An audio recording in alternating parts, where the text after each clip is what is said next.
Trichy hotel breeze ரெசிடென்சியில் மே 25 நடைபெறும் நீர் மேலாண்மை கருத்தரங்கிற்கு ரோட்டேரியன் டாக்டர் கே சீனிவாசன் அழைக்கிறார். மாவட்ட செயலாளர்களுடன் இபிஎஸ் நடத்திய ஆலோசனையானது நிறைவு பெற்றிருக்கிறது. சுமார் 2 மணி நேரம் இந்த ஆலோசனையானது நடைபெற்றிருக்கிறது. விவரங்களோடு இணைகிறார் நமது செய்தியாளர் தாயுமானவன். வணக்கம் தாயுமானவன், இத்தொடர்பான முழு விவரங்கள். அதிமுக பொதுச் செயலாளர் எடப்பாடி பழனிசாமி தலைமையில ராயப்பேட்டை அதிமுக தலைமை அலுவலகத்துல மாவட்ட செயலாளர்கள் கூட்டம் என்பது இன்று காலை நடைபெற்றது. குறிப்பாக அதிமுக 2 அணிகளாக பிளவுபடுத்தக்கூடிய நிலையில் அதிமுக பொதுச் செயலாளர் எடப்பாடி பழனிசாமியுடைய செயல்பாடுகளுக்கு எதிர்ப்பு தெரிவித்து முன்னாள் அமைச்சர்களாக இருக்கக்கூடிய S P. Velumani, C V. Shanmugam, Vijayabaskar, R. Kamaraj, Natham Viswanathan ஆகியோர் தலைமையில ஒரு அணி என்பது உருவாகி இருக்கிறது. அந்த அணி தமிழக அரசு தாவேகாவுக்கு ஆதரவு நிலைப்பாட்டை எடுத்திருக்கக்கூடிய நிலையில அதிமுக பொதுச் செயலாளர் எடப்பாடி பழனிசாமிக்கு எதிரான நிலைப்பாட்டை அந்த அணி சார்பில் எடுக்கப்பட்டிருக்கிறது. இப்படிப்பட்ட நிலையில தான் இந்த அணிகளைச் சேர்ந்த முக்கிய நிர்வாகிகள், மாவட்ட செயலாளர்கள் அனைவருமே கட்சி பதவிகளில் இருந்து நீக்கம் செய்யப்படுவதாக அதிமுக பொதுச் செயலாளர் எடப்பாடி பழனிசாமி அண்மையில அறிவிப்பை வெளியிட்டிருந்த நிலையில் 26 புதிய மாவட்ட செயலாளர்கள் நியமிக்கப்பட்டு இன்றைய தினம் அமைப்பு ரீதியாக 82 மாவட்ட செயலாளர்கள் இன்றைய தினம் அதிமுக தலைமை அலுவலகத்தில் நடைபெறக்கூடிய அந்த மாவட்ட செயலாளர் கூட்டத்திற்கு வருகை தர அழைப்பு என்பது விடுக்கப்பட்டிருந்தது. அந்த வகையில பெரும்பான்மையான மாவட்ட செயலாளர்கள் இந்த கூட்டத்துல பங்கேற்பதற்காக வருகை தந்திருந்த மாவட்ட செயலாளர்களிடம் பல்வேறு விஷயங்களை அதிமுக பொதுச் எடப்பாடி பழனிசாமி சுமார் 2 மணி நேரமாக விவாதித்ததாக தகவல்கள் வெளியாகி இருக்கிறது. குறிப்பா தேர்தல் தோல்விக்கான காரணம் என்ன, எந்தெந்த சட்டமன்ற தொகுதிகளில் தோல்வி என்பது ஏற்பட்டிருக்கிறது, இந்த தோல்விக்கான காரணம் என்ன, கூட்டணி கட்சிகளுடைய அந்த தேர்தல் பணிகள் எப்படியாக இருந்தது, கட்சியினுடைய தேர்தல் பணிகள் எவ்வாறாக இருந்தது என்பது தொடர்பான பல்வேறு விஷயங்கள் இதில் விவாதிக்கப்பட்டதாக தகவல்கள் இருக்கிறது.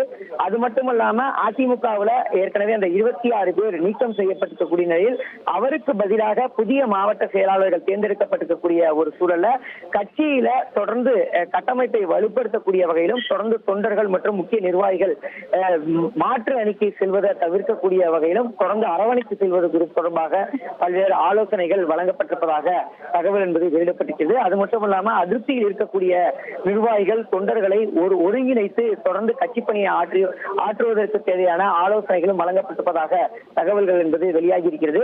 அது மட்டும் இல்லாம வந்திருக்கக்கூடிய மாவட்ட செயலாளர்கள் பெரும்பாலானோர் தங்கள் தரப்புல இருக்கக்கூடிய தொண்டர்கள் நிர்வாகிகளிடம் கையொப்பம் பெற்று அதிமுக பொதுச் செயலாளர் எடப்பாடி பழனிசாமி தான் தொடர்ந்து பொதுச் செயலாளராக தொடர வேண்டும் என்பதை வலியுறுத்தக்கூடிய வகையில தீர்மானத்தை போட்டு மாவட்ட வாரியாக அந்த கடிதத்தை வழங்கியிருப்பதாகவும் தகவல்கள் என்பது வெளியாகி இருக்கிறது.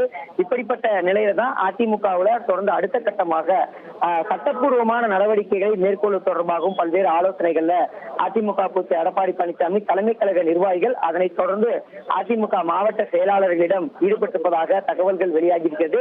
குறிப்பாக அதிமுக பொதுச் செயலாளர் எடப்பாடி பழனிசாமி தரப்புல கடிதம் என்பது சட்டப்பேரவை செயலாளர் மற்றும் சபாநாயகருக்கு வழங்கப்பட்டிருக்கிறது. அதுல பார்த்தோம் என்றால் அதிமுகவுடைய எம்எல்ஏக்கள் குழு தலைவராக எடப்பாடி பழனிசாமியும் அதே போல கொறடாவாக அக்ரி கிருஷ்ணமூர்த்தியும் நியமிக்கப்படுவதாக கடிதம் வழங்கப்பட்டிருந்தது. ஆனால் சபாநாயகர் தரப்புல அது குறித்து எந்த ஒரு முடிவும் எடுக்கவில்லை. காரணம் என்ன அப்படின்னா, எதிர்ப்பு அணியாக இருக்கக்கூடிய எஸ்.பி. வேலுமணி, சி.வி. சண்முகம் தரப்பிலும் ஒரு கடிதம் வழங்கப்பட்டிருக்கிறது. அவர்கள் தரப்புல 25 ஆதரவு எம்எல்ஏக்கள் கையொப்பமிட்டு எஸ்.பி. வேலுமணியை சட்டமன்ற குழு தலைவராகவும் கொறடாவாக விஜயபாஸ்கரை நியமிக்க வேண்டும் என கடிதம் வழங்கியிருக்கக்கூடிய ஒரு சூழல்ல அதிமுகவுல அடுத்த கட்டமாக இந்த சட்டமன்ற குழு தலைவரை நியமிப்பது, அதே போல் கொறடாவை நியமிப்பது தொடர்பாக சபாநாயகர் எந்த முடிவும் எடுக்காத ஒரு சூழல்ல சட்ட ரீதியாக அதை எவ்வாறாக எதிர்கொள்ள வேண்டும் என்பது தொடர்பான ஆலோசனையும் நடைபெற்றதாக தகவல்கள் வெளியாகி இருக்கிறது. காரணம், மகாராஷ்டிராவில் சிவசேனாவுடைய வழக்கு ஒன்றில் கட்சியினுடைய தலைவர் யாரோ அந்த தலைவர் நியமிக்கக்கூடிய சட்டப்பேரவை குழு தலைவர் மற்றும் கொறடாவுக்கு பெரும்பான்மை என்பது இருப்பதாகவும் அவர்தான் அங்கீகரிக்கப்படுவதாகவும் வழக்கு ஒன்றில் தீர்ப்பு வழங்கப்பட்டிருந்தது. அதனை மேற்கோள் காட்டி அதிமுக பொதுச் செயலாளர் எடப்பாடி பழனிசாமி தரப்பிலும் தேவைப்படக்கூடிய பட்சத்தில் அந்த சட்ட நடவடிக்கை நடவடிக்கைகளை மேற்கொள்வதற்கும் தயாராகி இருப்பதாக தகவல்கள் வெளியாகியிருக்கிறது.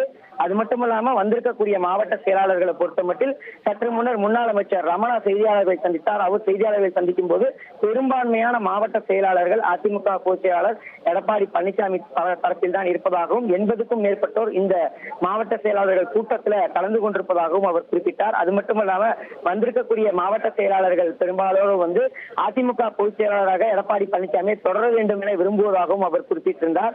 இப்படிப்பட்ட நிலையில தான் அதிமுகவுடைய அந்த உட்கட்சி மோதல் எதிரொலியாக அதன் பிறகாக நடைபெறக்கூடிய முதல் மாவட்ட செயலாளர்கள் கூட்டத்தில் பல்வேறு விஷயங்கள் விவாதிக்கப்பட்டிருக்கிறது. 2 மணி நேரம் நடைபெற்ற இந்த விவாதத்துல ஆலோசனையில பல்வேறு ஆலோசனைகள் வழங்கப்பட்டிருப்பதாகவும் தொடர்ந்து கட்சியை ஒருங்கிணைத்து வழிநடத்துவதற்கு தேவையான பணிகளை மேற்கொள்வதற்கு கட்சி நிர்வாகிகளுக்கும் அதேபோல் புதிதாக தேர்ந்தெடுக்கப்பட்டிருக்கக்கூடிய 26 மாவட்ட செயலாளர்களுக்கும் பொதுச் செயலாளர் எடப்பாடி பழனிசாமி தரப்புல வழிகாட்டுதல் வழங்கப்பட்டிருப்பதாக தகவல்கள் இருக்கின்றன. விவரங்களுக்கு நன்றி தாயுமானவன். திருச்சி ஹோட்டல் பிரீஸ் ரெசிடென்சியில் மே 25 நடைபெறும் நீர் மேலாண்மை கருத்தரங்கிற்கு ரொட்டேரியன் டாக்டர் கே. சீனிவாசன் அழைக்கிறார்.